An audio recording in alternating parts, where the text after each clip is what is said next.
शोएब साहब पहले अपने हमसाए में झांकते हैं, इंडिया में बड़ी लफ्ज़ों की जंग चल रही है, वो कह रहे हैं बालक बुद्धि है, वो कह रहे हैं ये बैल बुद्धि है। अब असल में बुद्धि क्या है? बुद्धि तो अकल को कहते हैं ना। वैसे तो वो बुद्धू ही हैं। अच्छा, लेकिन नहीं, इतने बुद्धू भी नहीं है, कसाब हैं बड़े। हाँ, उन्होंने हज़ारों लोगों को कत्ल किया है और मासूम लोगों को। हाँ, लेकिन ये कि बहरहाल मतलब कोई अक्ल के साथ अक्ल इस्तेमाल करते, शऊर रखते, तो उनको पता होता ना कि ये इंसानियत का तकाजा नहीं है कि आप लोगों को मारें। 2002 में जो उन्होंने क्राइम किया जिस पे उनका अमेरिका में दाखिला बंद हुआ, बाद में जब ये प्राइम मिनिस्टर बने तो फिर इन पे वो ट्रम्प साहब ने पाबंदी हटाई थी, ताकि वरना इन पे वहाँ पे 302 के मुकदमे चल रहे थे। तो जब इंडिया में ये गवर्नमेंट आई तो इनको जो मैजिक नंबर था 372 का, वो ये पूरा नहीं कर सके। 272 का ये उस पे जाके रुक गए अपना इस पे 40 पे 240 पे। अच्छा, अब बाकी के लिए इनको उधार मेंबर लेना पड़ गए। अब जब उधार मेंबर लिए तो जो कांग्रेस के हैं चीफ राहुल गांधी साहब, उन्होंने बड़ी, जिसको कहते हैं कि अक्लमंदी के साथ, दानिशमंदी के साथ, वो जब अपनी लोकसभा में पहले सेशन से खिताब करने गए तो वो 5, जिस पे हमने पिछले भी एक प्रोग्राम में थोड़ी सी बातचीत की थी कि 5-6 जो बड़े वहाँ के अक़लियती मज़ाहिब हैं लेकिन अक़लियत में हैं, तो उनके वो सारे अपना लीडरों के कॉल या उनके कुतुब वगैरह लेके गए और उन्होंने ये साबित किया कि सारे मज़ाहब जो हैं ये लोगों को जुरतमंदी के साथ इंसाफ के तकाज़ों पे पूरा उतरने का सबक और देते हैं। अमन का, हाँ, एक अच्छी ज़िंदगी उन्होंने हमारे पैगम्बर अकरम का नाम बड़े एहतराम से लिया, पीस बी अपॉन हिम कहा, लोगों को मिलजुल कर रहने का दर्स देते हैं। और फिर उन्होंने यहाँ से फिर आखिर में टॉन्ट करना शुरू किया मोदी साहब को, जिनके साथ उनकी लफ्ज़ी जंग शुरू हुई। अच्छा, अब ये सारी लफ्ज़ी जंग एक्चुअली बदला है पार्लियामेंट के अंदर, जो मोदी और उनकी पार्टी गुज़श्ता 2014 से इनके खिलाफ लगी हुई है कि कभी वो सोनिया गांधी को कुछ कहती हैं, कभी किसी और को कुछ कहते हैं, कभी वो ये ताना मारते हैं कि अगर वो ये पार्टी जीत गई तो सारे आपके जो 3 डब्बों के अंदर आपने जो सोना छुपाया है वो इटली चला जाएगा, मतलब टॉन्ट के उस पर। और फिर उन्होंने इनडायरेक्टली मुजरा का लफ्ज़ भी इस्तेमाल किया, जो कि मतलब इसमें ख़वातीन औरत की तहरीक में इस किस्म के लफ्ज़ बोलना शुरू कर दिए मोदी ने। अच्छा, फिर इनकी पार्टी के लोगों ने भी असम्बली के अंदर भी, लोकसभा में भी और राज्यसभा में भी नारेबाजी शुरू कर दी इसी तरह की।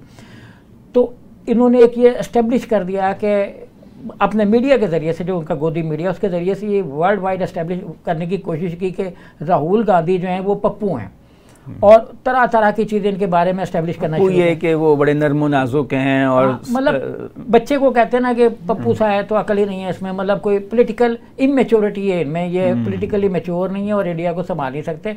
बाद जाके कुछ और कहते हो क्या पप्पू तुम्हारा लीडर होगा।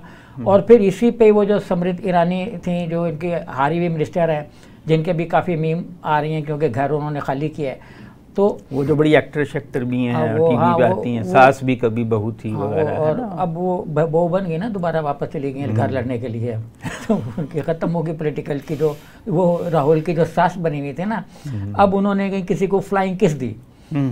राहुल ने निकलते हुए फ्लाइंग किस दी किसी अपने यार दोस्त को, कोई बैठा होगा असेंबली के अंदर लोकसभा में, इन्होंने राहुल गांधी माफ़ी मांगो, फलाना माफ़ी मांगो, कितना सीन अंदर क्रिएट किया गया जैसे इनको फ्लाइंग किस दे के गए।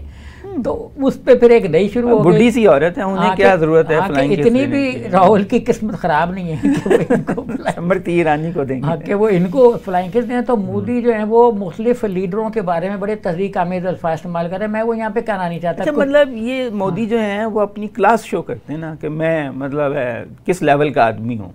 जब अगर कोई आदमी का स्टेचर हो तो वो तो कोई इस तरह की गुफ्तगू नहीं करेगा। वो एक्चुअली उस तबके को अट्रैक्ट करना चाहते हैं जो पढ़ा लिखा नहीं है। अच्छा, उनको ये मालूम है कि बहुत ज़्यादा जो वहाँ पे लोग हैं तमाम तरह एक एजुकेशन के बावजूद, जब वो एक जाहिलाना लोग जो हैं, जब वो जाहिलाना बात करते हैं ना, तो एक जो जाहिल तबका जिसको अपना अंधभक्त कहते हैं, अच्छा, के अंधे जो अकल के बिल्कुल पैदल हैं और एक ही तरफ हैं। मसलन एक आदमी से पूछा तुमने किसको वोट देना है, उसने कहा मैं मोदी के साथ हूँ। उसने कहा क्या किया उन्होंने, तुम्हारे घर में पानी आता है, कहता नहीं।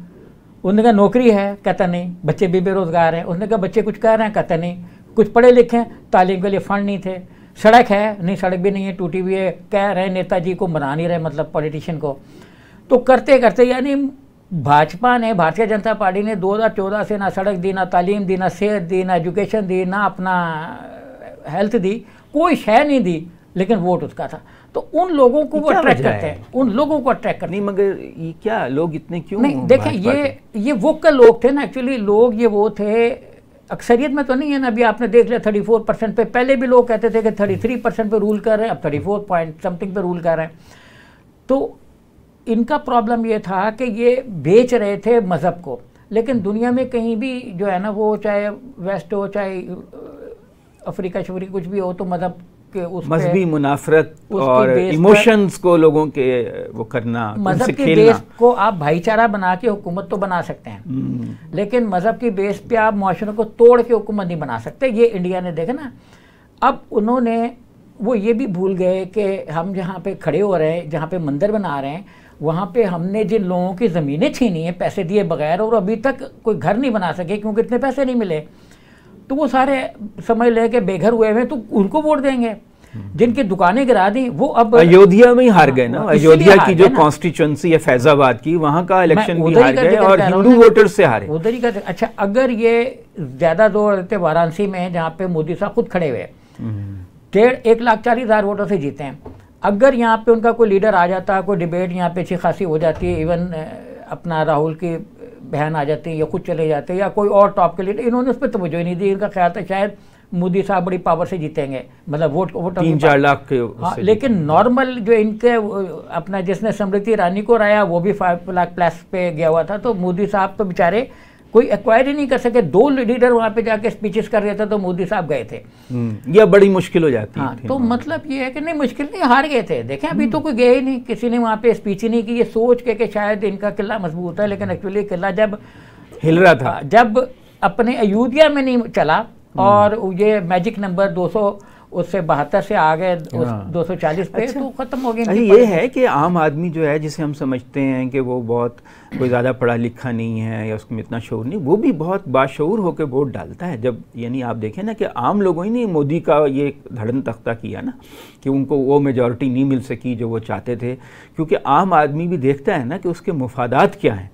वो ये तो नहीं ना कि सारे लोग जज्बात की रौ में बैठे। 2 इलेक्शन ऐसे थे जो मुफादात पे नहीं हुए। 2014 के इलेक्शन मुफादात पे नहीं हुए, जज्बात की। हाँ, जज्बात, मजहबी जज्बात जो उन्होंने इतने भड़का दिए, और उनका ख्याल था कि अगर यहाँ पे हिंदुइज्म एनफोर्स हो गया तो हमें ऊपर से भगवान जो है ना वो पता नहीं क्या खाने पीने को दे देगा।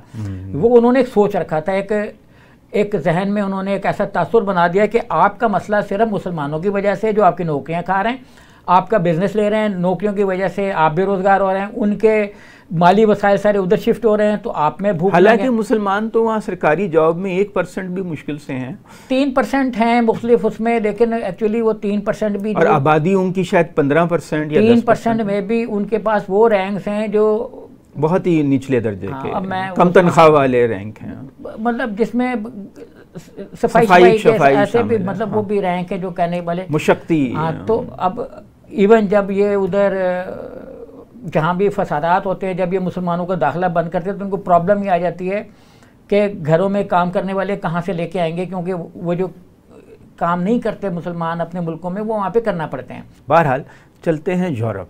वहाँ पे फ्रांस में जो इलेक्शन हुए, कोई पार्टी अक्सरियत नहीं जीत सकी, और जो बाएं बाजू की लेफ़्ट की पार्टी है वो एक बड़ी पार्टी के तौर पर सामने आई।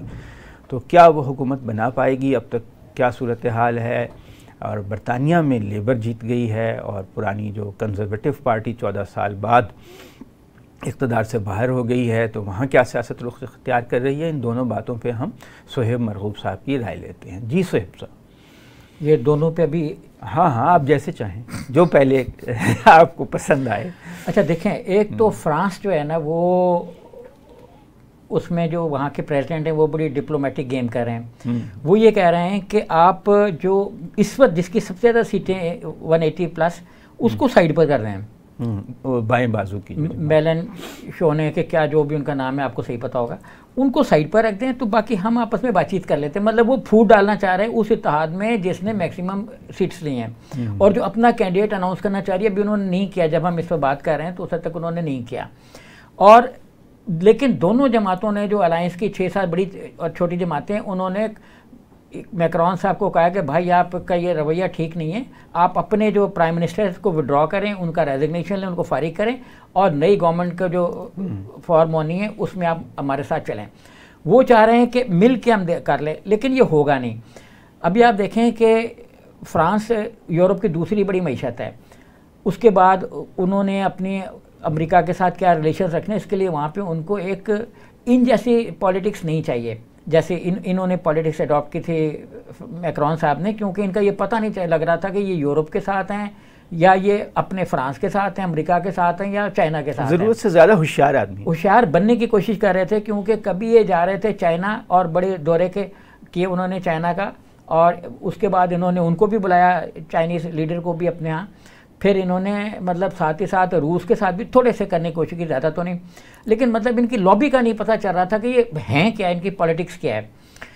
तो अब भी वहाँ पे जो जोड़ तोड़ चला हुआ है वो तो यही है कि लेबर पार्टी जो है वो उसने तो साफ तौर पे कह दिया है कि हम इनके साथ कोई अलायंस नहीं करेंगे, ये साइड पर हो जाएं। और जो उनकी कम्युनिस्ट पार्टी हैं उन्होंने भी मतलब लेबर को सपोर्ट कर दिया है, जो मतलब फ्रांस के सोशलिस्ट ने उनको जो है वो सपोर्ट कर दिया है। अच्छा, अब जो बज़ाहिर नज़र आने वाले हैं वो उनके जो इसके अलायंस के लीडर हैं, उन्हीं में से कोई जो भी इन्होंने बनाया तो नहीं है, लेकिन वो जो भी होगा उन्हीं का लीडर बनेगा, प्राइम मिनिस्टर।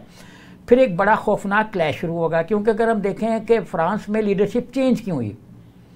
फ्रांस में लीडरशिप चेंज इसलिए हुई कि एक तरफ तो फ्रांस से पॉलिटिकली बड़ा क्राइसिस में रह के कभी वो अमेरिका के कहता था कि हमने इराक पे हमला अमेरिका के साथ नहीं करना, फिर अमेरिका ने कहा हम तुम्हारी शराब नहीं पियेंगे।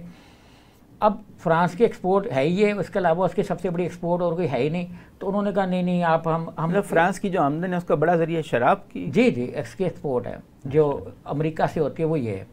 बाकी हमें तो कुछ भी बेच सकते हैं वो, हम तो कुछ भी खरीद लेते हैं। हम तो समझते हैं परफ्यूम वगैरह बेचते हैं या हथियार, हाँ, जैसे वो भी होगा, वो भी तैयारे बेचे इंडिया को। सबसे बड़ी उनकी ये मशहूर है ना, उनकी जो ये है। अच्छा। उनका तो बयान ही आया था उनका कि हम पब्लिक का कि बाइकॉट इनकी ये वाली चीज़ जो है। अच्छा। तो जैसे इसकी बाइकॉट का आया तो इनके तो तोते उड़ गए, तोते कबूतर सारे फारिग हो गए।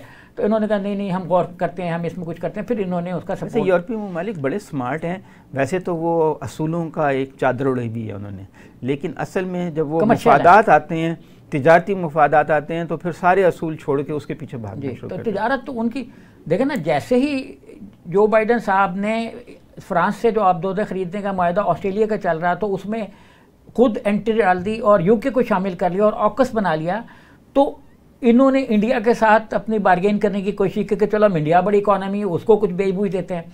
उनके साथ इन्होंने कि $4-5 बिलियन का डील करना चाहा, वो अभी तक मैच्योर तो नहीं हुआ लेकिन करना चाह रहे थे। तो फिर ये भागे भागे इंडिया की तरफ भी यूं आंखें कर रहे थे, इंडिया भी, दोनों एक दूसरे को अपना दोस्त करार दे रहे थे, लेकिन प्रैक्टिकली दोनों का नजर आ रहा था कि पैसा कहाँ से मिलेगा किसको।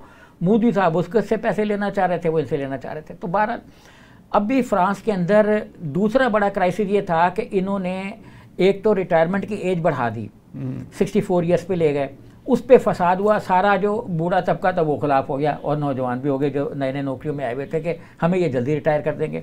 उसके बाद इन्होंने 64 साल से कम कर रहे थे, 64 से 62 से बढ़ा के 64 कर रहे थे ताकि पेंशनें ना देनी पड़े। अच्छा। और इसको उन्होंने नाम दिया था वहाँ का पेंशन बॉम्ब। तो हमारे यहाँ भी पेंशन का बम फटा हुआ है, जो हमारी हुकूमत भी टेंशन में है, क्योंकि इन्होंने जो पैसा पब्लिक का काटा हुआ था उसको कोई रीजनेबल तरीके से कहीं भी ऐसी जगह नहीं लगाया जिससे वो सिक्योर होता और उतना प्रॉफिट देता जितना ये रिटायरमेंट पे दे रहे हैं। जो खा पी गए ना, थोड़ा सा अब हम इस पे जरा कोई कर लेते हैं ना कि आखिर हमारे यहाँ पेंशन बम क्यों फटा। इसलिए ना कि हुकूमतों ने जब पैसा लिया, और पॉलिसी तो उन्हीं लोगों ने बनानी थी जिनके पेंशनें कट रही हैं, ब्यूरोक्रेसी ने बनानी थी ना, चाहे वो किसी भी तरह की ब्यूरोक्रेसी थी, छोटी थी, क्लर्कोक्रेसी थी, बड़ी क्रेसी थी, उसने मतलब पॉलिसी बनानी थी। वो पॉलिसी ही बनाने में नाकाम रही कि भाई हम अपना पैसा जो काट के सरकारी खजाने में जमा करा रहे हैं वो कहाँ इन्वेस्ट प्रॉफिटेबल जगह पे कहाँ इन्वेस्ट करेंगे तो हमें उतना प्रॉफिट मिलेगा जितना हम अज्यूम कर रहे हैं कि हमें इतनी पेंशन मिलेगी। अच्छा, पेंशन तो अब ये दबाव डाल के बढ़वाते रहे जी, बूढ़े हो गए अकेले फलाने, उम्र बढ़ गई है, लेकिन इसकी यूज नहीं कर सके। अब टैक्स पेयर्स को पैसे देने पड़ रहे हैं। उससे प्रॉब्लम ये हो गई कि मैं जो पेंशन ले ही नहीं रहा, जिसने सरकारी नौकरी नहीं की वो फंस गया। अब गवर्नमेंट मुझे निचोड़ रही है, आपको निचोड़ रही है, जहां बैठे हुए जिस जगह पे यहाँ जो लोग काम करें उनको यूं निचोड़ रही है कि भाई तू दे पैसे अब इन अफसरों के। तो ये बम वहां पे फटने वाला था, तो लोगों ने हड़तालें शुरू कर दी, ये हो गया। अच्छा, उसके बाद जो वहां पे खातून थी उन्होंने इतना टेरर डाला, एंटी इमिग्रेशन, अच्छा, एंटी इमिग्रेशन जब वहाँ पे एक सीन क्रिएट हुआ तो सारा लिबरल जो है, चाहे न्यू लिबरल हो, चाहे वो सोशलिस्ट हो, कम्युनिस्ट हो, उन्होंने भी जोर लगा दिया कि हम इसको हराएं, ये मेन एलिमेंट के तौर पे आ गया। अब मेन एलिमेंट बीच में से निकल गया, अब हुकूमत तो निकल गई। हाँ। अब हुकूमत फॉर्मेशन का मरहला आ गया ना, तो जो बड़ा दुश्मन था वो निकल गया, अब छोटे छोटे आपस में लड़ रहे हैं। तो मेरा ख्याल है कि ये क्राइसिस जो है ना, ये वहाँ स्टेबिलिटी की तरफ नहीं जाएगा, क्योंकि जो इश्यूज फ्रांस में पैदा हुए, जिसकी वजह से मैक्रोन, आपके बकौल मैक्रोन अनपॉपुलर हुए, वो इश्यूज अपनी जगह मौजूद हैं। और दूसरा ये कि टांगे खींचने वाले बढ़ गए। पहले तो सिर्फ थी ली पेन या जो भी हैं वो थी, अब उनके साथ बाकी भी लोग आ जाएंगे, क्योंकि डाइवर्जन बहुत ज़्यादा है उसमें, लिबरल में, कम्युनिज्म में और इसमें। और ये सारी देखें, उनके जो मिलोंशे या मिलोंचों जो भी नाम है उनका, पता नहीं क्या है, तो वो एक्चुअली बड़े सोबर आदमी हैं और बहुत स्कॉलरली उनका बिहेवियरल, निर्णय संजीदगी से बात करते हैं। उनको उन्होंने साइडलाइन करने की कोशिश नहीं हो सके, और ज़बरदस्त वो एंटी इसराइल हैं। ये भी बड़ा एक फैक्टर है फ्रांस की सियासत में, ज़ायोनिज़्म का। ज़बरदस्त वो एंटी इसराइल हैं। अब इसलिए ये चाह रहे हैं कि उनको बीच में से निकाल लें, हम इवन कम्युनिज्म के साथ कंप्रोमाइज़ कर लें, लेकिन हम कंप्रोमाइज़ नहीं करेंगे एंटी इसराइल के साथ। तो एक्चुअली तो पूरे यूरोप में आप देखें तो एंटी इसराइल ना चाहते हुए भी हुकूमत में आ गए हैं, क्योंकि उन्होंने मारना था सियासी तौर पर एक एंटी इमिग्रेशन को, और एंटी जो एक और तरह की थी खातून, उनको पॉलिटिकली ख़त्म करना था। तो एंटी उसके बदले में क्या मिला? ये भी तो हो सकता है ना कि ये सिस्टम ना चले और कोलिशन जल्दी टूट जाए, फिर नया इलेक्शन जल्दी हो, तो फिर लापेन जो है। अच्छा, उनके रूल कुछ ऐसे हैं कि 1 साल के अंदर इलेक्शन भी नहीं हो सकता। अच्छा, 1 साल? हाँ, इस तरह का नहीं, वो फिर वो मेरा ख्याल है टेक्नोक्रेट हुकूमत बना सकता है। टेक्नोक्रेट तो अब भी चल रहा है। अब भी ये चल रहा है कि ये जो 2-3 बड़ी जमातें हैं अपोजिशन के अंदर, जो इस वक्त इलेक्शन जीतती हुई हैं और अब अपोजिशन नहीं है। अपोजिशन में इसलिए कह रहा हूँ कि हुक्मरान तो अभी भी वही है ना। हाँ जी, अभी भी मैक्रोन साहब बैठे हुए हैं और उन्हें के नॉमिनी प्राइम मिनिस्टर बने हुए हैं, तो अभी तक तो वही हैं।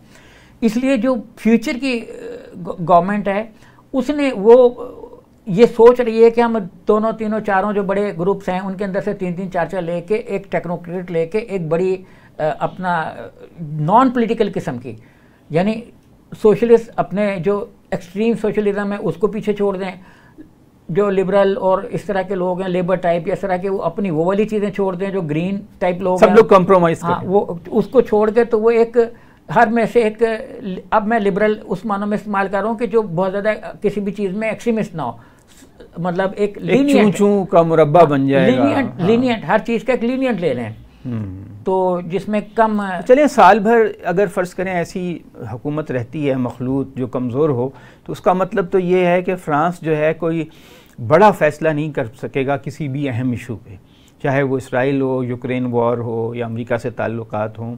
फ़्रांस की जो ख़ारजा पॉलिसी है वो थोड़ा सा कमज़ोर हो जाएगी, और इंटरनली भी वो कोई इतना बड़े बड़े फ़ैसले नहीं कर सकेंगे, क्योंकि सब लोग कंप्रोमाइज़ देखें, इस वक्त जितना ज़्यादा झुक गए हुए थे, इस वक्त प्रेसिडेंट हैं और प्राइम मिनिस्टर हैं, ख़ारजा पॉलिसी में इसराइल के हाथों में जितना वो खेल रहे थे, उनको आखिर में अपने आप को बचाने के लिए कहना पड़ गया था कि seize fire, seize fire, seize fire. ये इनके आखिरी अल्फाज थे कि सीज़ फायर हो, सीज़ फायर हो, मैं सीज़ फायर को करता हूँ। फिर उन्होंने ये भी अपने आप को, ताकि पोलिटिकली स्ट्रॉन्ग हो, कि उनको पता था कि नीचे करंट सारे इसराइल के ख़िलाफ़ हैं, तो इन्होंने ये कहना शुरू किया कि मैं 2 स्टेट पॉलिसी के हक़ में हूँ, हम 2 स्टेट के साथ स्टैंड करते हैं। तो मतलब पॉलिटिकली ये थोड़ा सा झुके थे, लेकिन अब ये जो है, ये मेरा नहीं ख्याल कि जैसे इस वक्त की गवर्नमेंट सपोर्ट कर रही है इसराइल को और फ़लस्तीनियों को जिस तरीके से इग्नोर किया हुआ है, वो फ्यूचर में नहीं होगा। फ्यूचर में इनका कोई ना कोई जो चीज़ें हैं, पॉलिसी शिफ्ट हम वो देखेंगे। इसराइल के अगेंस्ट इतना जा सकती हैं कि वो मसलन नहीं बुलाएंगे उनको, इमदाद देना बंद कर देंगे, इमदाद खोल देंगे। उन्होंने भी आखिर में कहा था कि हम जो उनकी ह्यूमन राइट्स के हैं, उनकी जो तंजीमें, कुछ उनकी इमदाद खोल देंगे।